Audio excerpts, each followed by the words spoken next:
பாதுகை பீடமும் உடைவாளும் கொண்டு வரப்பட்டது.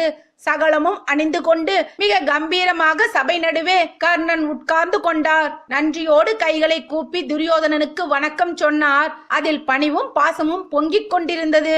தன்னுடைய மகன் சபை நடுவே உட்கார வைத்து அரசனாக்கப்பட்டான் என்று தெரிந்ததும் கர்ணனின் தகப்பன் அதிரதன் தேரோட்டி அவனை நோக்கி ஓடி வந்தான். கிழவனான தன்னுடைய தகப்பன் கோலூன்றி தள்ளாடி வருவதை பார்த்த கர்ணனோ எழுந்தார்.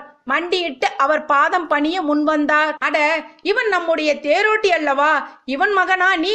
யோகிதை இல்லாத ஒரு விஷயத்தில் நீ எப்படி தலையிடுகிறாய்? உன்னுடைய குலமோ குதிரை ஓட்டும் குலம். சவுக்கொன்றை எடுத்துக்கொள். வில்லெதற்கு? யுத்தம் எதற்கு? அரச குமாரர்களோடு போரிடும் ஆசை எதற்கு என்று உரத்த குரலில் பீமன் கேலி செய்ய துரியோதனன் அங்கு வந்து பீமனை முறைத்து பார்த்தான். சூரர்களுக்கும் நதிகளுக்கும் மூலமில்லை, அதற்கு மூலம் பார்ப்பதும் கூடாது. உலகிலேயே மிகச்சிறந்த அஸ்திரத்தை